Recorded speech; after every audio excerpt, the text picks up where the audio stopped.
Mes chers collègues, nous avons le plaisir d'accueillir ce matin Madame Béatrice Bourgeois, présidente de l'Agence française de la lutte contre le dopage, la FLD.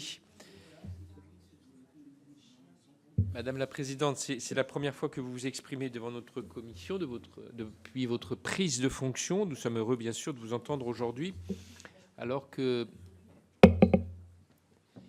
votre agence a été fortement mobilisée dans le cadre des récents Jeux olympiques et paralympiques de Paris. Cette audition nous offre l'opportunité de dresser un état des lieux de la politique de lutte contre le dopage conduite sous votre autorité. Je rappelle que la FLD est une autorité indépendante créée en 2006, dont l'organisation et les compétences sont définies par le Code du sport.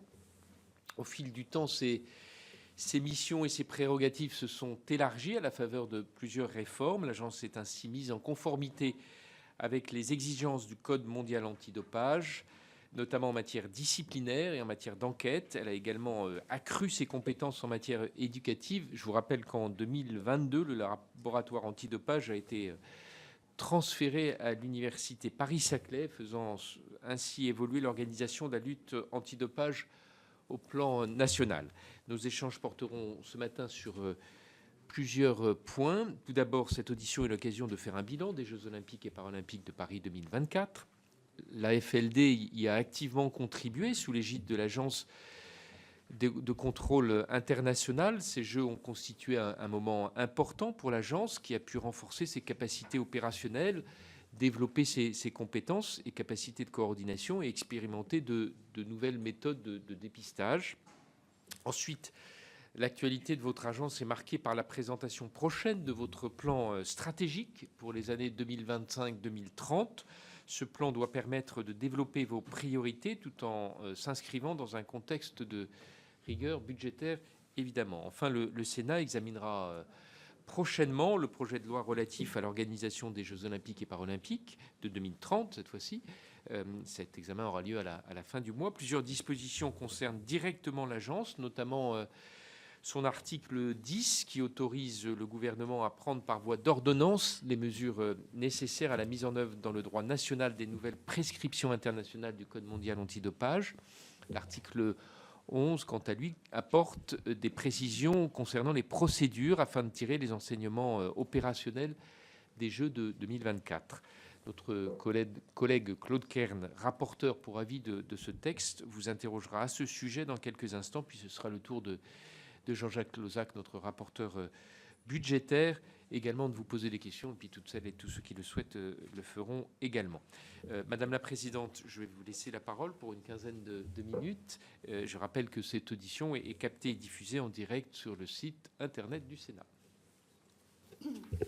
Merci beaucoup, Monsieur le Président. Monsieur le Président, Mesdames les sénatrices, Messieurs les sénateurs, je vous remercie vivement de votre invitation, Monsieur le Président, et de l'occasion que vous m'offrez de m'exprimer devant votre commission, alors que l'agenda parlementaire vous conduira effectivement prochainement à examiner les dispositions antidopage du projet de loi pour l'organisation des Jeux olympiques et paralympiques de 2030.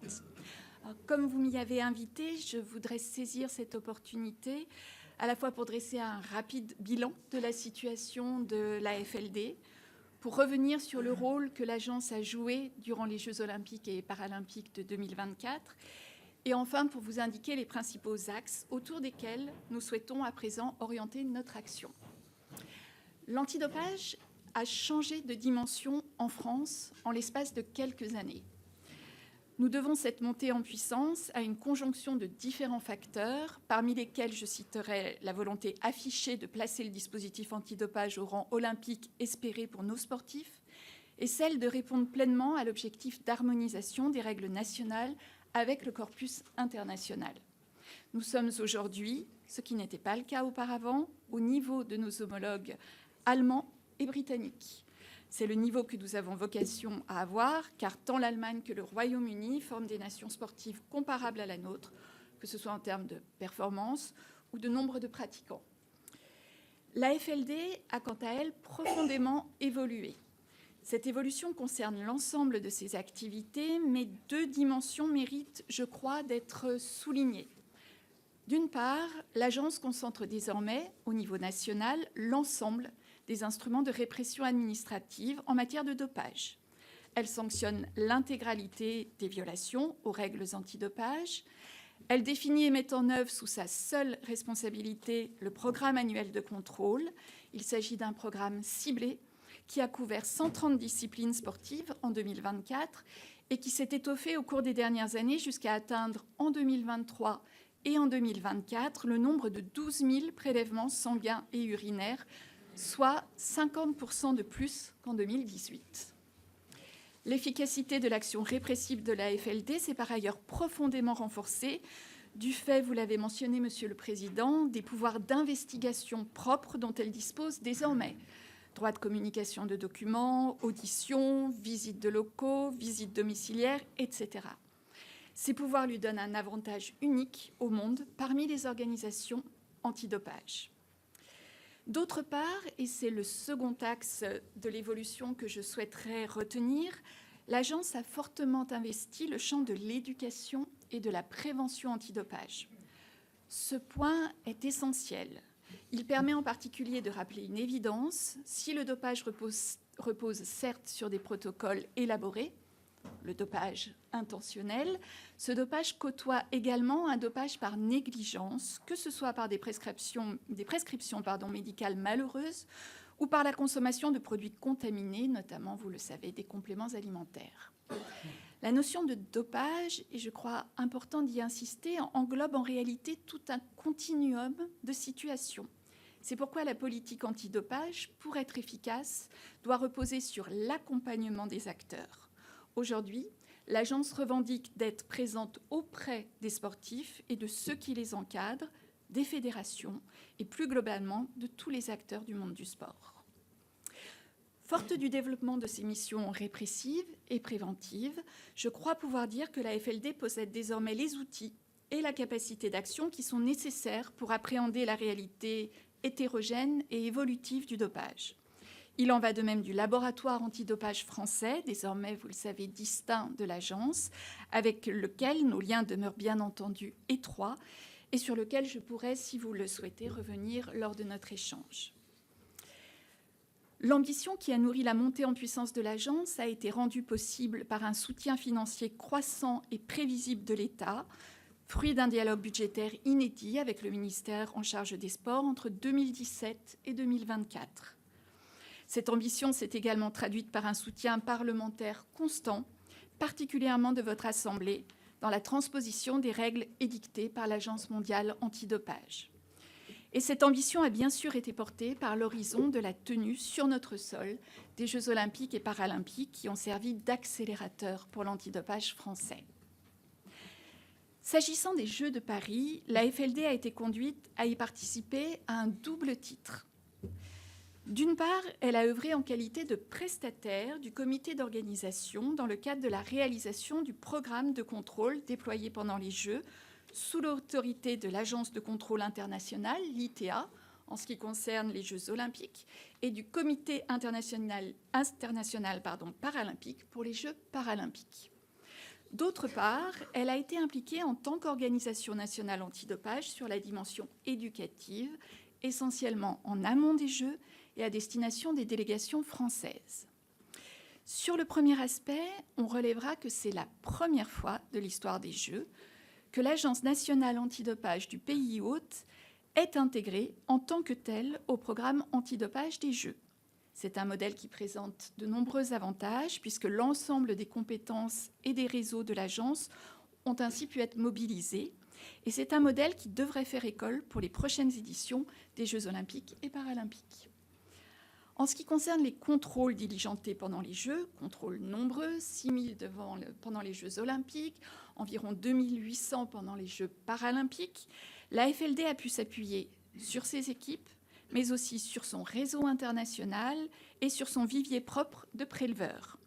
Elle a animé, aux côtés du comité d'organisation des Jeux, le centre de commandement antidopage, qui était un centre ouvert en permanence durant la période olympique et paralympique pour coordonner la réalisation de l'ensemble des contrôles antidopage sous l'autorité de l'ITA et du CIP. Elle a été rejointe pour ce faire par 23 collègues issus d'organisations antidopage de 13 pays. Une partie des préleveurs qui travaillent habituellement pour l'agence a en outre été spécifiquement formée et agréée pour intervenir durant les Jeux. Je tiens à souligner devant vous que les dépenses liées à l'engagement de la FLD lors des Jeux ont été complètement couvertes par la somme versée par le comité d'organisation des Jeux dans le cadre du contrat le liant à l'agence. Le contribuable n'a donc pas été sollicité et le pic d'activité a été intégralement absorbé grâce aux renforts internationaux que j'évoquais, grâce également à un assouplissement des règles habituelles de travail décidées par l'agence pour assurer la continuité d'activité à effectif constant. Et je voudrais d'ailleurs, si vous me le permettez, Monsieur le Président, rendre hommage aux collaborateurs de l'agence pour leur implication exceptionnelle durant toute cette période. La FLD a également eu l'occasion, durant les Jeux, de mettre en œuvre les pouvoirs d'investigation qui lui ont été octroyés en 2021, notamment à travers la conduite de 2 enquêtes qui ont eu lieu pendant les Jeux. Elle a pu compter dans ce cadre sur des partenariats conclus avec les forces de l'ordre et l'autorité judiciaire qui se sont considérablement renforcés ces dernières années. Pendant les Jeux, cette fluidité entre les services répressifs a été particulièrement efficace avec une articulation inégalée avec l'OCLAESP, le service enquêteur spécialisé en matière d'antidopage, et également avec les 2 parquets spécialisés en matière d'antidopage que sont les parquets de Paris et de Marseille. Je n'oublie pas la contribution des douanes avec lesquelles nous souhaitons être encore plus proches à l'avenir pour renforcer l'activité de surveillance des livraisons et des trafics. Sur le second aspect, c'est-à-dire sur l'aspect d'accompagnement, les Jeux de Paris 2024 ont conduit la FLD à former les délégations olympiques et paralympiques à l'antidopage. Les membres des délégations ont dû participer à une action d'éducation dispensée par un éducateur agréé par l'agence et compléter un module d'apprentissage en ligne. Le président du CNOSF, David Lapartien, a même souhaité pour la première fois conditionner l'accréditation olympique pour les membres de la délégation au suivi de ce module, ce qui est un pas en avant très important.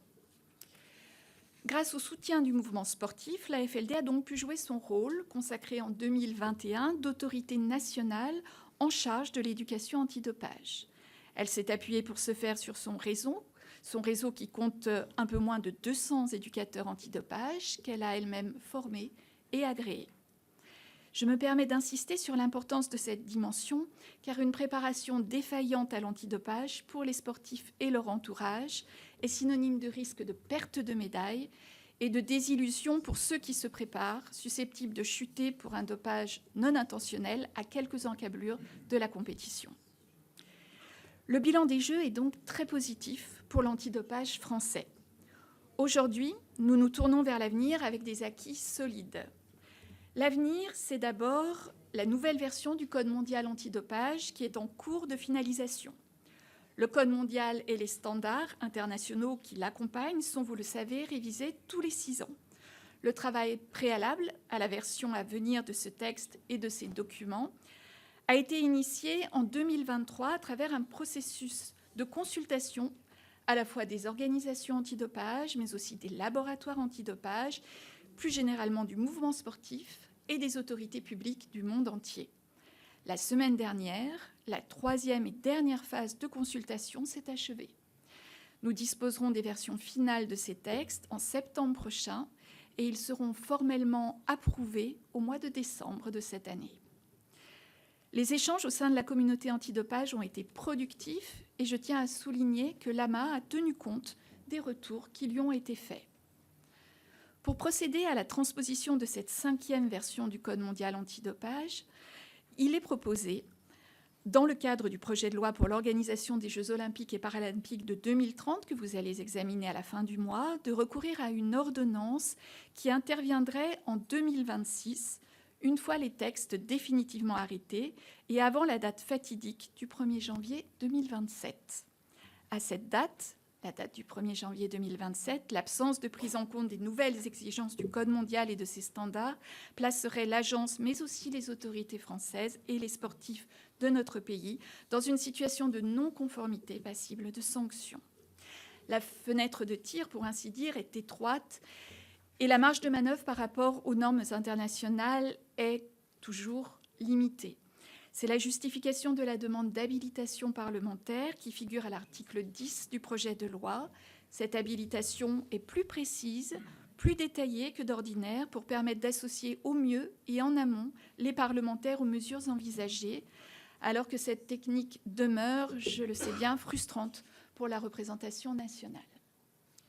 Il me semble que ce texte pourrait d'ailleurs offrir au Parlement l'occasion d'évaluer la transposition des 2 précédentes versions du Code mondial, celle de 2015 et celle de 2021, qui s'est opérée par des ordonnances et que vous n'avez pas eu l'occasion de ratifier à ce jour. À cet égard, il convient de rappeler que depuis 2017, date d'attribution des Jeux, ce ne sont pas moins de 3 ordonnances, 7 décrets et autant de délibérations de l'agence qui ont été nécessaires pour assurer la mise en conformité des règles françaises aux règles internationales. Il a parfois fallu être ingénieux pour surmonter les obstacles internes, y compris constitutionnels, mais aujourd'hui, notre droit interne est en parfaite adéquation avec les règles internationales qui régissent le droit de l'antidopage, ce dont nous pouvons nous féliciter. À côté de la demande d'habilitation, je dirais classique, le collège de l'agence a plaidé pour l'introduction, à l'article 11 du projet de loi qui vous est soumis, de dispositions en dur, qui tirent les enseignements opérationnels des Jeux de Paris et permettent au Parlement d'en débattre. Parmi ces dispositions, l'une vise à renforcer les pouvoirs d'investigation de l'agence sur un point, en permettant l'inspection visuelle des bagages et leur fouille n'étant possible qu'avec le consentement des personnes qui détiennent les 10 bagages. D'autres dispositions étendent les échanges d'informations dont peut bénéficier l'AFLD. Je reviendrai plus en détail sur l'intérêt de ces dispositions si vous le souhaitez. L'avenir de l'antidopage français, c'est aussi, au-delà de ces textes, les orientations que nous avons souhaité dessiner à travers un nouveau plan stratégique couvrant la période, vous l'avez dit, Monsieur le Président, allant de 2025 à 2030.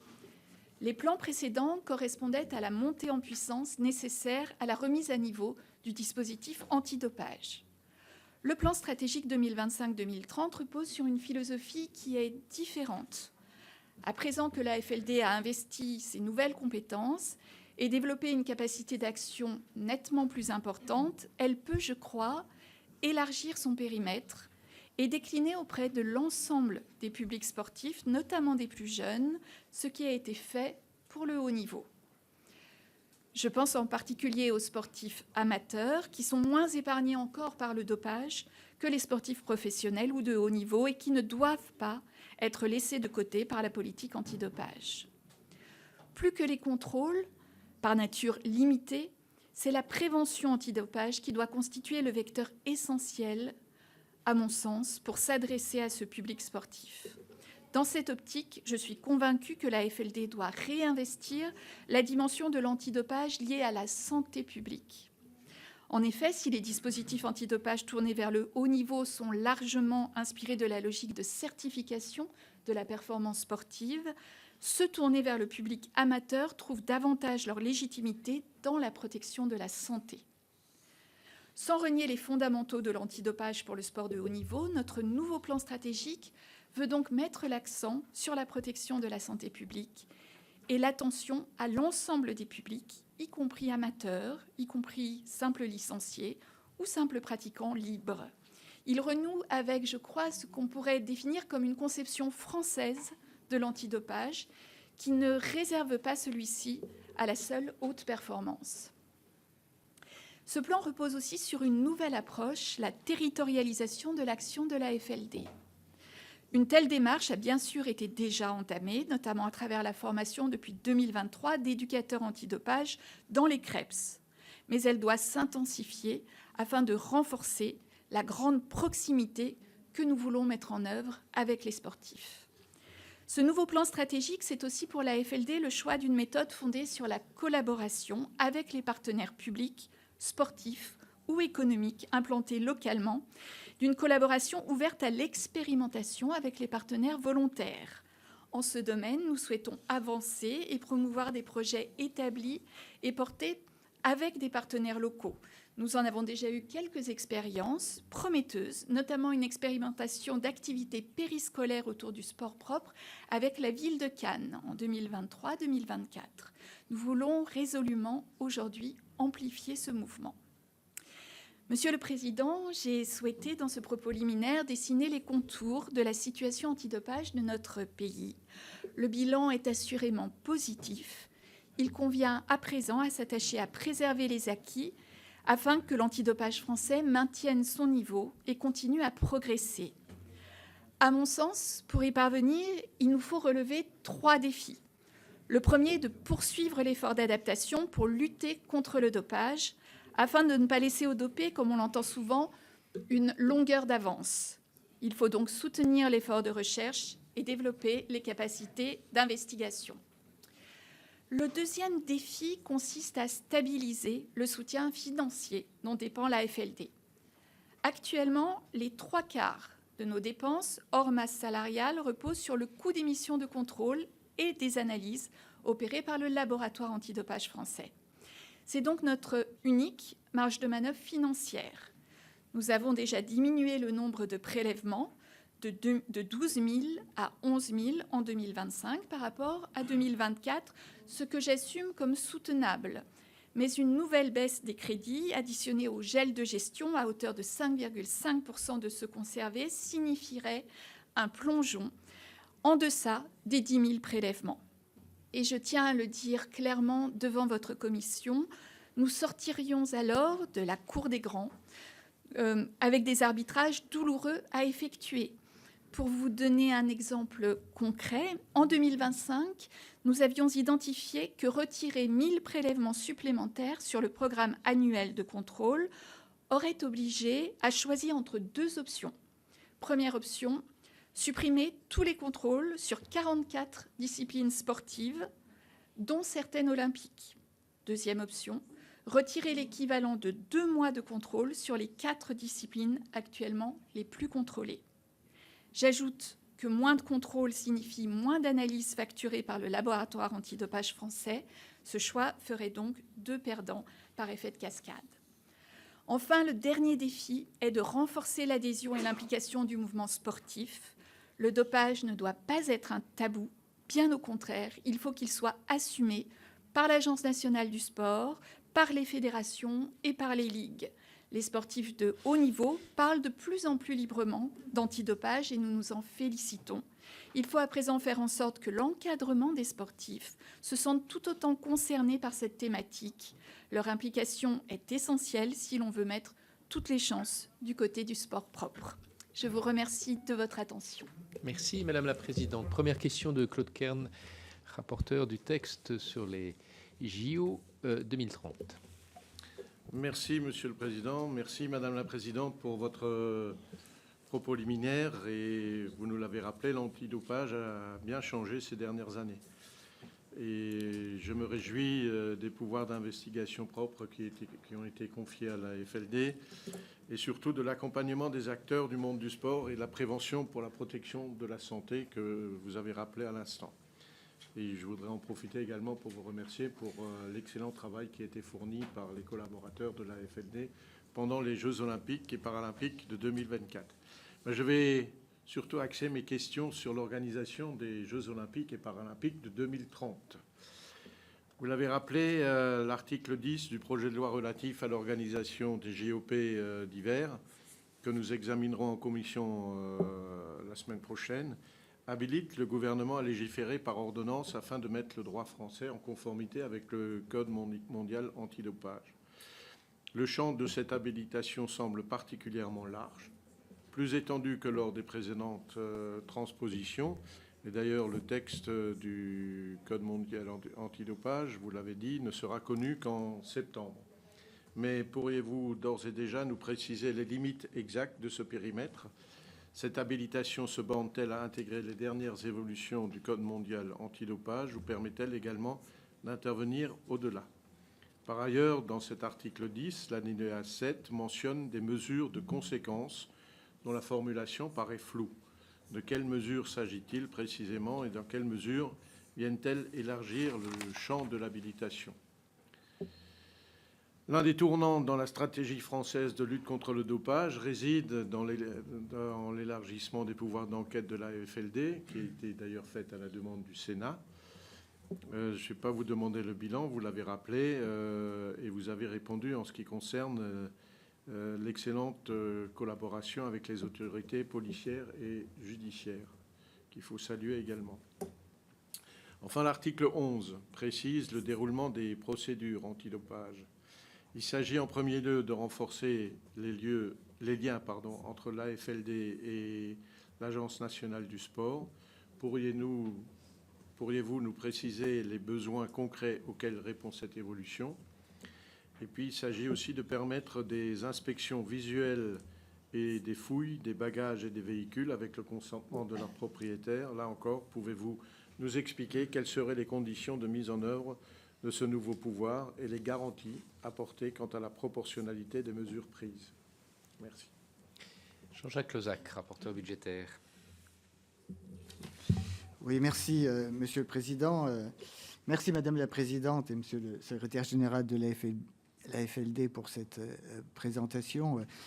Vous l'avez dit vous-même, aujourd'hui, l'AFLD fait partie de la Cour des grands et est devenue au fil des années une sorte de référence, de modèle au niveau européen. Mais la situation reste fragile, reste aléatoire, notamment pour les moyens financiers qui vous seront consacrés au cours des années qui viennent, et nous essaierons d'y veiller. Je reviens simplement sur les Jeux 2024 à travers une question, parce que je crois que c'est la première fois qu'une agence nationale était prestataire du comité d'organisation des Jeux olympiques et paralympiques. Et je voudrais savoir quels enseignements vous en tirez. Est-ce que c'est d'après vous la bonne solution, la bonne méthode? Est-ce que c'est un modèle pour l'avenir? Deuxièmement, une question sur les contrôles antidopage, parce que fut une époque où les sportifs eux-mêmes étaient assez critiques, il y a quelques années, sur tout le processus de géolocalisation, notamment dans la perspective des contrôles inopinés. Et c'était vécu souvent, notamment par les publics cibles, comme des contraintes, voire une atteinte à la liberté individuelle, et notamment à travers le système Adams. Et je voudrais savoir si ces critiques demeurent. En tout cas, j'ai le sentiment qu'elles se sont atténuées, mais j'en ai pas la certitude. Au niveau des difficultés, là, sur le plan international, est-ce que l'une des grandes difficultés, puisque le sport, c'est l'exemple type de la mondialisation et les compétitions aussi, est-ce que l'une des principales difficultés, c'est pas le petit nombre, justement, dans le monde de laboratoires antidopage? Parce que je crois qu'il y en a simplement une trentaine. Est-ce que c'est pas le principal obstacle, notamment avec également la possibilité d'acheter sur Internet des produits dopants, des produits illicites, puisqu'en 48 heures, on peut se faire livrer de l'EPO à domicile, alors que ce sont des produits interdits. Et puis toujours sur le plan international, il y a ce conflit récurrent, si je peux dire, entre l'Agence mondiale antidopage et puis d'autre part l'USADA, c'est-à-dire l'Agence nationale américaine avec son bouillonnant président. Est-ce que ce conflit-là ne devient pas au fil des années préjudiciable à l'efficacité de la lutte antidopage dans le monde? Et puis enfin, un dernier point. Lors d'une commission d'enquête parlementaire sur ce sujet, on avait mentionné que les salles de sport, enfin certaines salles de sport en France, type bodybuilding, culturisme, haltérophilie, remise en condition physique, etc., étaient devenus donc des lieux de trafic de ce type de produits interdits. Est-ce que c'est toujours le cas? Est-ce que vous confirmez cette réalité qu'on avait constatée il y a quelques années? Madame la Présidente, je vais vous laisser répondre à ces questions. Merci, Monsieur le Président. Je vais reprendre les différentes questions, peut-être dans l'ordre, en commençant par le projet de loi qui est soumis à votre examen. Alors, comme vous le disiez, Monsieur le Sénateur, effectivement, l'habilitation est décrite de manière à la fois plus précise et plus large que par le passé. Cette habilitation recouvre d'abord et avant tout la mise en œuvre des modifications qui vont être apportées au Code mondial antidopage. Donc nous les connaissons déjà à peu près, même si, comme je le disais, le texte définitif ne sera connu qu'au mois de septembre et adopté au mois de décembre. Ces modifications ne portent pas sur les principes, mais plus sur des détails, mais des détails qui nécessitent, dans notre droit, d'intervenir au niveau législatif, par exemple sur la modulation des sanctions ou encore sur la possibilité de bénéficier en cas d'aveu rapide du sportif d'une réduction de la durée de la suspension. Donc ces modifications, nous allons les mettre en œuvre dans le cadre de l'habilitation, si vous voulez bien nous la consentir au gouvernement, pardon. Nous avons choisi d'aller un peu plus largement pour permettre, à l'occasion du travail qui va être fait, à la fois de toiletter les dispositions existantes qui, pour certaines d'entre elles, présentent des scories que nous voudrions rectifier. C'est l'occasion de le faire. Nous voulons également en profiter pour asseoir les garanties et les progrès qui nous semblent absolument nécessaires et liés à ce travail de mise en œuvre des nouvelles dispositions du Code mondial. Je pense en termes de garantie à la situation des mineurs. Une situation qui nous occupe particulièrement puisque, vous le savez sans doute, mais il y a une prise en compte particulière de la situation des mineurs pour les contrôles, en termes notamment d'autorisation d'effectuer des prélèvements sanguins. Il y a une prise en compte de la situation des mineurs dans le régime de sanctions, mais également dans le régime d'éducation. En revanche, à ce stade, il n'y a rien qui soit prévu spécifiquement en ce qui concerne les enquêtes. Or, il nous semble absolument déterminant qu'il y ait des protections adéquates qui s'appliquent aux mineurs. Dans le champ un peu plus large auquel vous vous référiez, monsieur le sénateur, il y a aussi le dopage animal. Alors, le dopage animal, c'est un dopage qui n'est pas couvert par les règles fixées par l'Agence mondiale antidopage et qui, depuis des années, n'a pas évolué. Les règles sont les mêmes, alors même que les règles relatives au dopage humain, de leur côté, elles évoluaient. Or, comme les règles dans la loi relatives au dopage animal renvoient pour beaucoup aux règles relatives au dopage humain, on arrivait à des situations qui n'étaient absolument plus cohérentes. Donc l'idée, c'est dans le cadre de cette habilitation aussi de redresser les choses pour ne pas être dans des situations d'aporie. Il y a eu même une question préjudicielle de constitutionnalité qui a été soulevée sur cette question-là. Donc voilà, monsieur le sénateur, l'idée n'est vraiment pas d'avoir un champ trop large. Nous avons essayé de le définir précisément, mais de faire ce travail qui est un peu au bord de l'habilitation classique de la mise en œuvre des nouvelles dispositions du Code mondial pour nous permettre d'avoir un ensemble robuste, cohérent et de bonne qualité. À l'article 11, comme vous le disiez, il y a deux types de mesures que nous souhaiterions voir adoptées. D'une part, la possibilité pour nos enquêteurs de diligenter des inspections des bagages et des fouilles de ces bagages lorsque leur propriétaire y consent. Alors pourquoi cette mesure? Parce que c'est un enseignement des Jeux de Paris 2024. On s'est aperçu que faire intervenir les douanes systématiquement est complexe, est un processus long. Et qu'il serait très utile, dans le cadre d'une simple levée de doute, de pouvoir avoir ces compétences, sachant que ces compétences seront extrêmement circonscrites, car elles ne pourront être mises en œuvre que dans le cadre d'enquêtes ouvertes au sein de l'agence et ouvertes par le secrétaire général de l'agence. Il y a environ une dizaine d'enquêtes ouvertes chaque année, et uniquement dans ce cadre-là d'enquêtes ciblées, qui reposent sur un faisceau d'indices, ces pouvoirs pourront être mis en cause. Il ne s'agira nullement d'opérer des inspections visuelles de bagages de manière générale sur certains lieux. Et je le rappelle, le propriétaire des bagages sera tout à fait libre de refuser la fouille. Simplement, pour nous, vous l'imaginez, c'est une information importante à avoir, car si nous avons des soupçons, le refus de collaborer peut nous conduire à diligenter des contrôles ou à continuer à suivre très précisément telle ou telle affaire.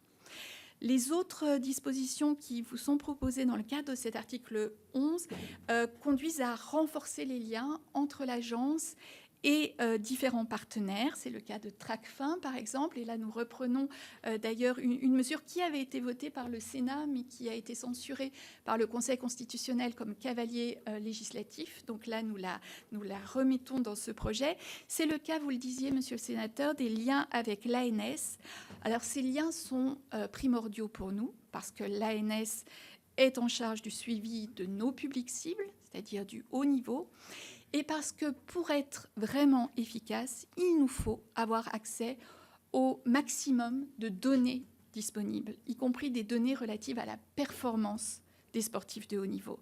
Grâce au suivi fin de la performance, nos équipes sont les plus à même de cibler les contrôles. Et c'est pour que cet échange de données soit rendu possible avec une base légale solide. Il n'y a absolument aucune réticence de la part de l'ANF pour partager ces données, bien au contraire.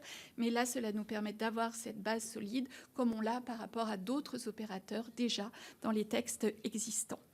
Donc voilà sur les quelques éléments que je voulais apporter en réponse aux questions relatives au projet de loi sur les Jeux olympiques et paralympiques de 2030.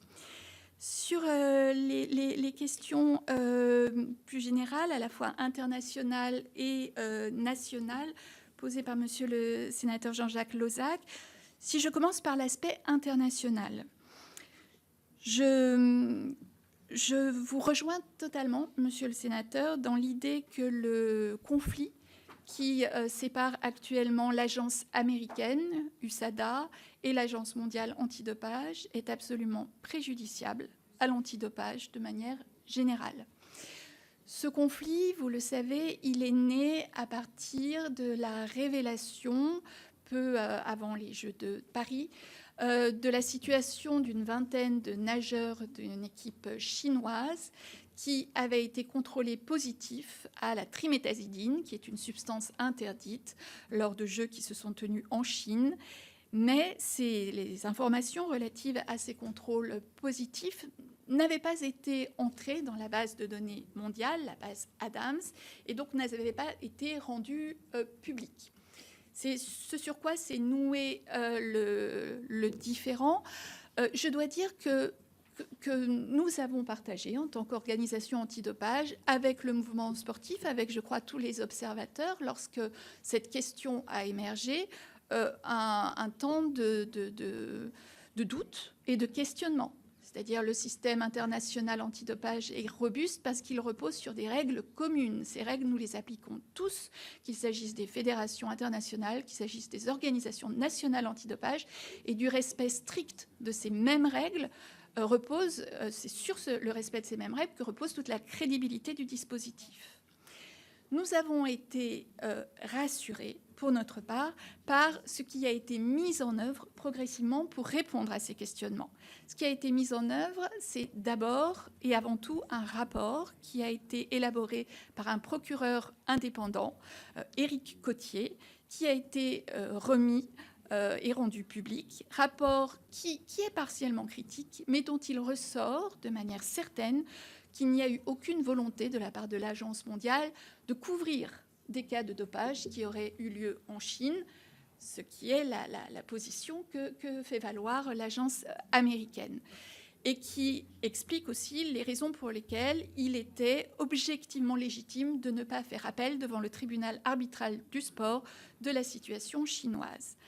Fort des conclusions très détaillées de ce rapport et de l'attitude de l'AMA qui, je dois le dire, a pris en compte ces éléments pour réfléchir à son propre mode de fonctionnement, pour proposer des groupes de travail, pour proposer des échanges. Je crois que cette question ne doit plus nous arrêter et qu'elle est extrêmement préjudiciable aux sportifs, qu'elle est préjudiciable à l'antidopage, car elle sème un doute qui, à mon sens, n'a vraiment pas lieu d'être. Sur les laboratoires, Là aussi, je vous rejoins totalement, monsieur le sénateur. La grande difficulté des laboratoires est que c'est un fonctionnement, si vous me permettez l'expression, en vase clos. C'est-à-dire qu'il y a une trentaine de laboratoires antidopage accrédités par l'Agence mondiale antidopage dans le monde qui sont chargés d'effectuer les analyses sur les prélèvements. Et les prélèvements sont le fait uniquement des autorités antidopage. Donc il y a un nombre fini de prélèvements et ces prélèvements sont dirigés vers les différents laboratoires. Donc c'est une difficulté parce que le marché, vous le voyez, il est extrêmement limité. Le laboratoire antidopage, je dois le dire, a connu un progrès considérable ces dernières années. Et le rôle qu'il a joué durant les Jeux olympiques et paralympiques a été unanimement salué au niveau international. Les délais de traitement sont extrêmement courts pour les analyses, bien davantage que ce qui est imposé par l'Agence mondiale. La qualité des analyses est au rendez-vous. La situation du laboratoire est une situation qui est, je dirais, un peu comparable à la nôtre sur le plan de la chronologie, c'est-à-dire une accélération très très forte, un niveau atteint qui le place aujourd'hui parmi les tout meilleurs laboratoires antidopage au niveau mondial, mais une fragilité qui est liée, bien entendu, aux recettes qu'il est susceptible de percevoir. Ces recettes, pour l'essentiel, elles proviennent des analyses qu'il effectue. Or, ces analyses, pour vous donner un ordre d'idée, le laboratoire français en effectue environ 23 à 24 000 par an. Nous étions l'auteur de 12 000 des prélèvements. Et donc, vous le voyez, le calcul est simple. C'est-à-dire nous sommes responsables de la moitié des analyses qu'effectue le laboratoire et donc de son chiffre d'affaires. Donc, si effectivement nous n'avons pas la possibilité d'effectuer autant de prélèvements, outre les incidences que cela a en matière de dissuasion antidopage, cela aura des conséquences sur le laboratoire et une nécessité d'avoir une subvention d'équilibre plus importante de la part de l'État. Donc, en fait, un jeu qui met en difficulté l'ensemble des acteurs. Je réponds également à ce que vous disiez sur les questions de localisation. Alors, les questions de localisation sont effectivement des questions qui entraînent toujours un certain nombre de critiques. Alors, je remarque malgré tout que ces critiques sont de plus en plus limitées. Je m'en réjouis. La localisation, c'est un outil absolument indispensable. Je dois rappeler qu'elle concerne un faible nombre de sportifs et uniquement des sportifs de très haut niveau. Il y en avait environ 270 de sportifs dans notre groupe cible pendant l'année 2024, c'est-à-dire l'année des Jeux, et c'est normal, il a beaucoup régressé aujourd'hui, on est aux environs de 165 pour l'année 2025. Ces sportifs, ils sont soumis à des contraintes et nous en avons absolument conscience. Pourquoi est-ce que c'est indispensable ? Parce que face à des protocoles de dopage vraiment élaborés, la fenêtre de tir pour intervenir, elle peut se jouer non seulement à quelques jours près, mais à quelques heures près. Donc, il faut que nous ayons ces informations, il faut que nous puissions aller trouver les sportifs là où ils se trouvent à un moment donné. Alors, la plateforme Adams, c'est effectivement une plateforme qui n'est sans doute pas la plus optimale qui soit, mais je tiens à signaler que beaucoup de progrès ont été faits et qu'elle est vraiment déjà beaucoup plus ergonomique qu'elle n'a pu l'être par le passé.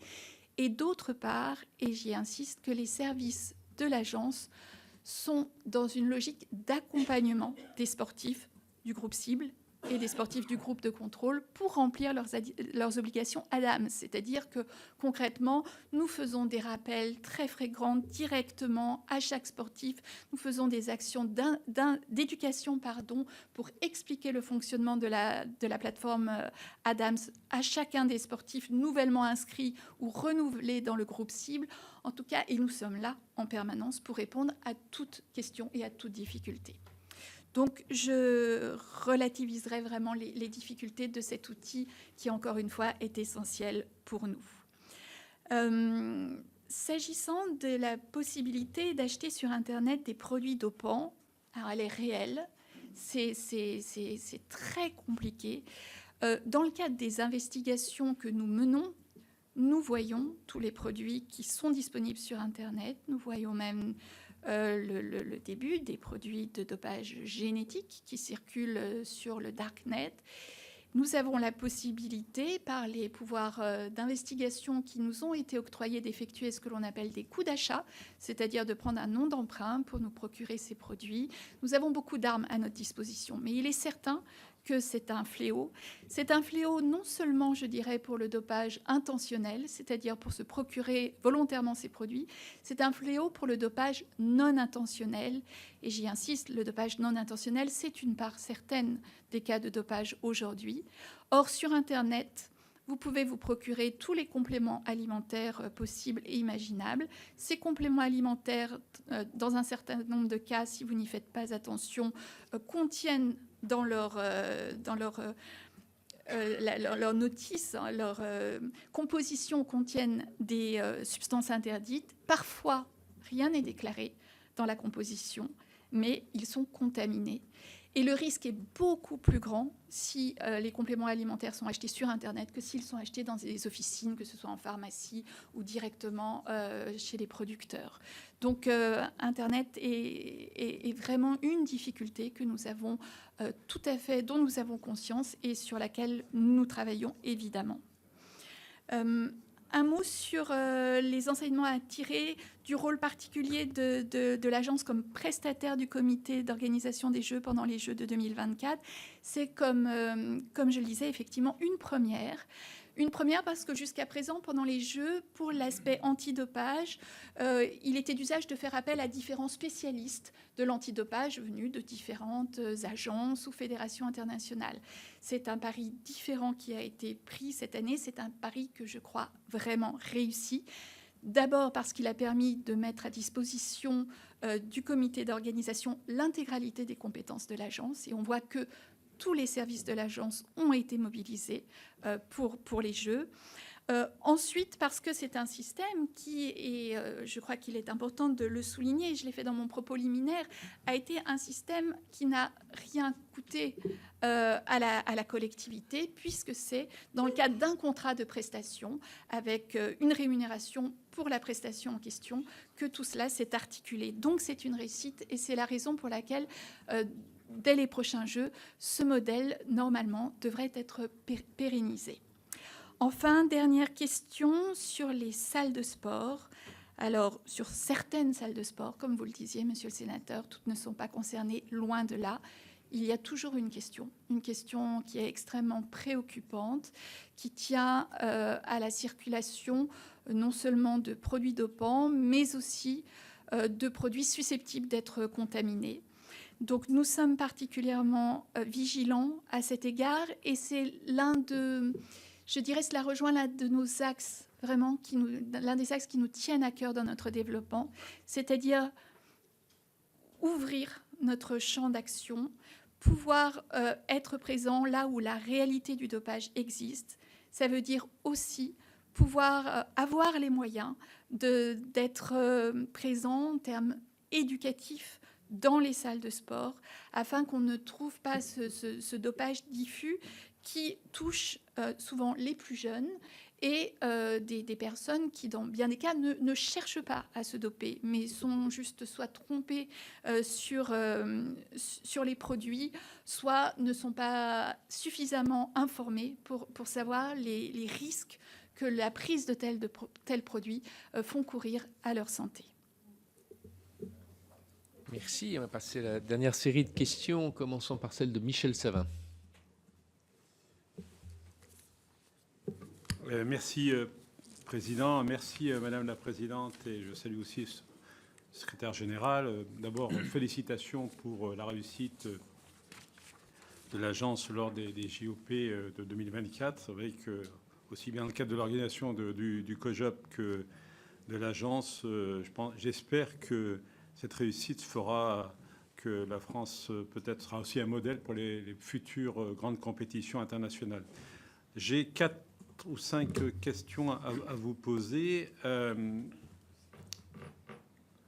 Vous avez parlé tout à l'heure de vos inquiétudes par rapport aux enjeux budgétaires. Et dans le même temps, l'agence, vous allez nous le confirmer, souhaite renforcer ses actions sur l'information, la sensibilisation du plus grand nombre de personnes. Pouvez-vous donc nous préciser ces missions et quels sont les moyens que vous allez pouvoir mobiliser pour accentuer ce travail d'information et de sensibilisation? Vous venez aussi de préciser que vous souhaitez ouvrir votre champ d'action, mais tout ça, derrière, il y a quand même un enjeu budgétaire. Est-ce que ces actions se feront au détriment du nombre de personnes qui seront contrôlées sur la lutte antidopage, qui est déjà en diminution cette année?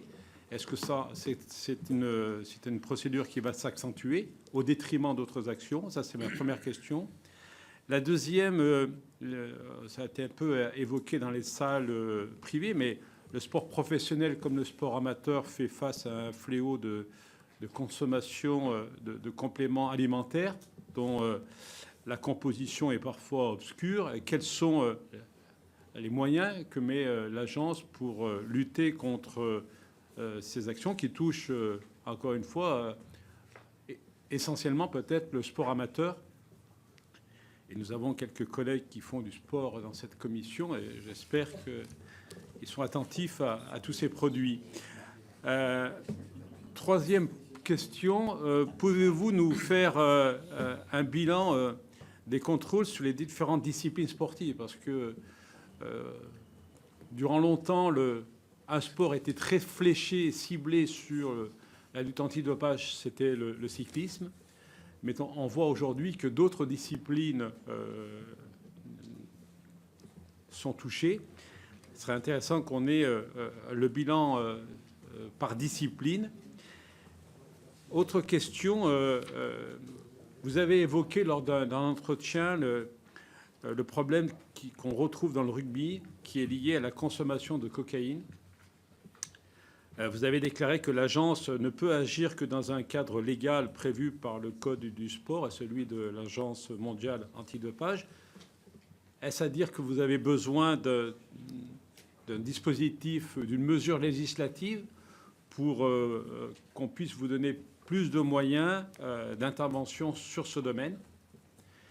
Et dernière question, enfin, peut-on lutter contre les jeux, ce qu'on appelle les jeux ouverts en dehors de toute règle, pour lesquels le dopage serait autorisé, voire encouragé pour obtenir des records? David Ross, sénateur de l'Essonne. Merci, Monsieur le Président, et merci, Madame la Présidente. Alors, je suis désolé, j'ai pas pu assister à toute votre présentation, parce que le transport en commun ce matin aurait mérité d'être dopé, dans le bon sens du terme. J'avais deux questions à vous poser. Une sur l'activité recherche, puisque vous avez fait le choix de vous installer dans une extraordinaire université, celle de Paris-Saclay, et dans une tout aussi extraordinaire ville qui est la ville d'Orsay, pour le laboratoire de recherche. La question que je voulais vous poser, c'est que souvent, d'un point de vue médiatique, on est un peu en retard. Enfin, on a l'impression que les tests antidopage sont en retard par rapport à la capacité d'innover de certains médecins dans certaines activités. Donc, est-ce qu'il y avait une volonté, avec cette installation-là, d'essayer d'anticiper le dopage de demain ou l'optimisation du dopage de demain? Je pense notamment à une combinaison de nanotechnologie et de chimie qui pourrait être intégrée et qui serait sous des seuils de détection.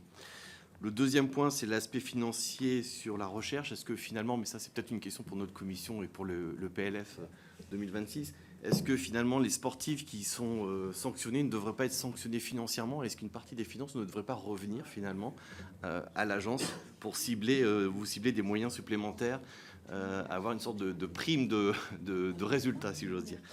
Et le deuxième point, il a été aussi abordé par mes différents collègues, Jean-Jacques Lozach et Michel Savin, c'est la question de prévention. Vous évoquez notamment ce qui se passe dans les salles de sport. Est-ce que finalement, souvent dans ces salles de sport, ça touche les plus jeunes? Je pense aux lycéens, surtout les garçons, qui sont aussi un peu pollués par les réseaux sociaux et par les performances qu'ils peuvent voir avec des produits magiques de youtubeurs, influenceurs. Donc, est-ce qu'il n'y aurait pas un travail à faire avec l'éducation nationale aussi dans les lycées et en lien avec les professeurs d'activités physiques et sportives? Merci. Jérémy Bacchi. Merci, Monsieur le Président. Madame la Présidente, merci pour vos propos très complets. J'ai 2-3 questions cependant, je vais être extrêmement bref. Vous évoquiez tout à l'heure le haut niveau, finalement, de l'Agence française de lutte contre le dopage par rapport, comparativement à l'échelle internationale. Est-ce qu'il y a quelque part un désavantage concurrentiel dans certaines disciplines par rapport à des nations qui ont une lutte antidopage beaucoup moins poussée que l'agence française, même si, pour le coup, lors de compétitions internationales, les choses peuvent se rééquilibrer. Mais est-ce que vous remarquez ça? Et je ne suis pas en train de dire qu'il faut moins de contrôle pour être plus concurrentiel, hein, qu'on se comprenne bien évidemment. Vous évoquiez les 12 000 dépistages annuels, 11 000 pour l'année à venir. Vous parliez de seuil de 10 000.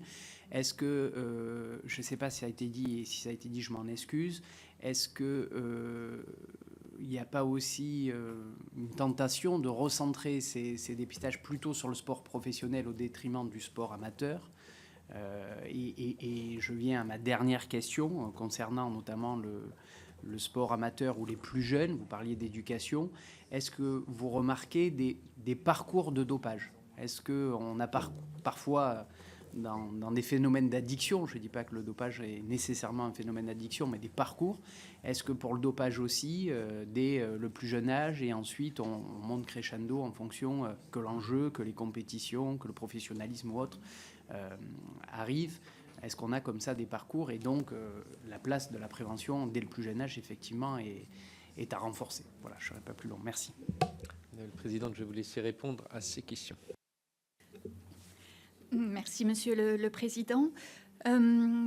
Pour commencer, je vais peut-être là encore les prendre dans l'ordre. C'est le plus facile en regroupant certaines. Pour commencer sur les inquiétudes qui ont pu être exprimées par Monsieur le sénateur Savin s'agissant de notre projet assez ambitieux en termes d'éducation qui s'adressera à un public plus large et l'incidence que cela pourrait avoir sur le maintien du niveau de contrôle que nous effectuons et sur le suivi des autres missions qui sont les nôtres. Là, je tiens à dissiper toute inquiétude. C'est-à-dire que la particularité des missions de prévention et d'éducation est qu'en termes budgétaires, le coût est extrêmement léger. Il est vraiment sans commune mesure. Ce sont des actions que l'on peut faire à budget quasiment constant. C'est vraiment, nous, ce qui budgétairement est une masse importante, c'est l'activité de contrôle et l'activité d'analyse donc par le laboratoire. Mais vraiment, nous pouvons étendre le spectre de nos actions en termes éducatifs sans que du tout cela n'ait une incidence négative sur les autres activités qui sont les nôtres. Donc, ça ne sera jamais fait au détriment des contrôles, je peux vous l'assurer. Sur les compléments alimentaires, qui rejoint un peu la question aussi sur les salles de sport, sur les plus jeunes, sur la vulnérabilité. C'est un vrai sujet, c'est un sujet auquel, bien entendu, nous nous confrontons en essayant de donner les messages les plus clairs possibles. Alors, ces messages ne sont pas forcément les mêmes pour les sportifs de haut niveau et pour le grand public, mais ces messages, aujourd'hui, ils tiennent à cela. On ne prend un complément alimentaire que si on a besoin de prendre un complément alimentaire après s'être renseigné sur ses besoins. Si on décide de prendre un complément alimentaire, ce qui est nécessaire, il faut prendre toutes les garanties nécessaires pour vérifier l'innocuité de ce complément. Je résume de manière très, très grossière tout un discours que nous avons autour de cet enjeu, qui est un enjeu fort, je le répète, parce que certaines études montrent que dans d'autres pays, ça n'a pas été fait en France, mais on peut avoir jusqu'à 35% des compléments alimentaires qui sont contaminés. C'est énorme. Et il est vrai que contrairement aux médicaments, il n'y a pas d'autorisation de mise sur le marché, donc c'est un marché qui est très libre. Alors évidemment, il y a des possibilités de repères. Nous avons par exemple la norme AFNOR, vers laquelle nous invitons nos publics à se référer. Il n'y a pas d'absence de risque, et ça nous le répétons en matière de compléments alimentaires, mais il y a des manières, des bons comportements de minimiser au maximum les risques. Donc effectivement, nous sommes présents, très présents même sur ce sujet, car c'est un sujet fondamental. Sur le bilan des contrôles dans les différentes disciplines sportives, donc j'ai essayé de le dire, nous, notre enjeu, c'est d'être présent dans le plus de disciplines possible. C'est important parce que je crois vraiment que l'efficacité de l'antidopage repose sur un triptyque. C'est la répression, c'est-à-dire que les sportifs soient suspendus lorsqu'il y a une violation des règles antidopage qui est caractérisée. Mais c'est aussi la dissuasion. Et la dissuasion, ça veut dire être là, même si c'est pour peu de contrôle, mais être là sur une discipline, être là à différents niveaux de compétition. C'est très dissuasif et on le voit, nous, dans les conséquences que ça peut avoir en termes de comportement chez certains sportifs que l'on suit de plus près. Et troisième branche du triptyque, l'éducation. Donc, on est présent sur un très grand nombre de disciplines, avec une présence accrue sur 4 disciplines qui sont le rugby, le football, l'athlétisme et le cyclisme. Pas forcément d'ailleurs parce que le risque en lui-même est accru, c'est pas le cas, mais c'est parce que ce sont des disciplines dans lesquelles il y a beaucoup de sportifs et donc nécessairement il doit y avoir proportionnellement plus de contrôle.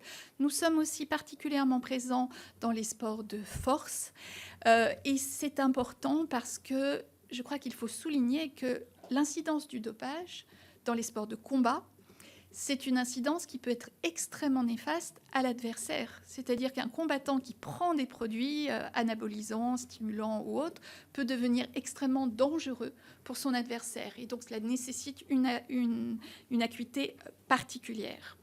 Sur la question du rugby et de la cocaïne que vous évoquiez, alors la cocaïne est un vrai problème qui concerne le rugby, mais pas seulement le rugby. Nous avons des moyens d'action qui sont des moyens liés à l'antidopage. C'est-à-dire que la cocaïne est une substance qui n'est interdite qu'en compétition. C'est une substance qui correspond à un régime de surcroît, un régime de sanctions, qui est un régime de sanctions moindre, puisque c'est le régime dit des substances d'abus, c'est-à-dire que prenons la cocaïne, une durée de principe qui est une durée de 4 ans de suspension, peut passer à une durée de suspension de 3 ans s'il est établi de manière certaine que la consommation de cocaïne a été faite en dehors de la période de compétition et sans lien avec la performance sportive. Donc ce sont des sanctions que l'on peut légitimement trouver insuffisamment dissuasives, qui sont celles qui s'appliquent au niveau mondial, sur lesquelles nous n'avons pas de marge de manœuvre. Donc nous avons un rôle à jouer par rapport à ce fléau, qui est, et nous le faisons, notamment d'aller sur des compétitions de plus bas niveau. Nous sommes allés par exemple sur une compétition de Fédéral 3 en rugby, pour montrer qu'on est là, et ça c'est l'aspect dissuasif. Nous avons évidemment un rôle fondamental dans l'éducation et dans la prévention, mais je crois que cela ne peut fonctionner que dans un partenariat avec les fédérations, avec les clubs. Et à cet égard, nous mettons en œuvre avec la Fédération française de rugby des actions pilotes en matière d'éducation sur ce sujet-là. Donc, il y a une vraie prise de conscience aujourd'hui et c'est tous ensemble que nous allons arriver à être utiles vis-à-vis de ce phénomène. Je ne crois pas qu'il soit nécessaire d'étendre nos compétences en la matière. Nous concentrons sur l'aspect sportif, l'aspect qui est vraiment au cœur de notre métier. Mais en revanche, nous éduquons de manière plus large et nous œuvrons aux côtés des fédérations, des clubs et de tous les acteurs du mouvement sportif pour éradiquer autant que faire se peut ce phénomène. S'agissant des Enhanced Games, donc ces fameux jeux où tout dopage sera autorisé, qui auront lieu maintenant, on le sait, à Las Vegas en 1926. En 2026, oh là, j'ai juste un siècle de retard. En 2026, évidemment, nous dénonçons fermement, vous l'imaginez, ce type de manifestation sportive qui nous semble avoir bien moins de rapport avec le sport qu'avec le spectacle. Je dirais que, à titre personnel, ce qui me gêne le plus, c'est l'effet de souffle que peut avoir ce type de dispositif. Pour l'instant, le discours de tous est clair. Il y a des valeurs qui s'attachent au sport. Ces valeurs, nous les partageons tous. Certains veulent ne pas les respecter. Ce sont des tricheurs. Nous essayons de les sanctionner. Mais les règles sont claires. Là, on est dans autre chose, c'est-à-dire un paradigme où on dit, en réalité, il est possible, il est même légitime de se doper dans certaines situations, là, dans l'espace d'une compétition. Et donc tout ça brouille les cartes. Et moi, je redoute les conséquences que cela peut avoir sur les mentalités, sur la clarté des messages que l'on fait passer, sachant que, admettons même que l'on entende le discours qui consiste à dire les athlètes qui vont participer à ces Jeux-là n'auront pas de conséquences sur leur santé parce qu'ils auront un encadrement médical extrêmement formé. Admettons, ce dont je ne suis absolument pas sûre, en tout état de cause, reproduit par un public plus large qui n'a pas ces moyens médicaux-là, les conséquences sur la santé seront maximales. Et donc, évidemment, nous nous opposons clairement, nous l'avons dit, nous le redisons, et toutes les organisations antidopage font bien sûr passer ce message.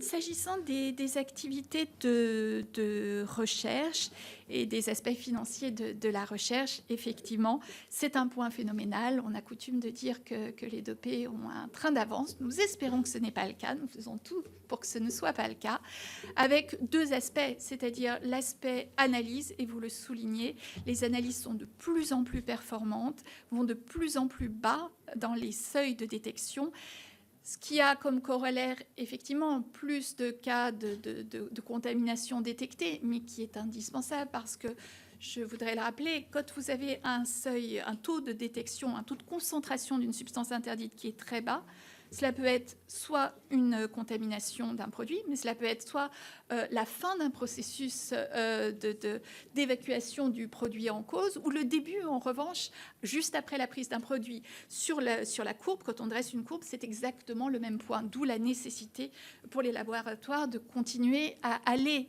très bas dans la détection qu'ils proposent des substances interdites. Les laboratoires sont aujourd'hui à un très bon niveau de détection. Nous devons encourager les recherches, nous le faisons, nous finançons régulièrement des recherches qui sont l'œuvre du laboratoire antidopage français, des missions flash qui nous sont utiles, qui font avancer la recherche, qui font avancer les contrôles et les sanctions. Donc vraiment, je partage tout à fait cette idée que c'est fondamental.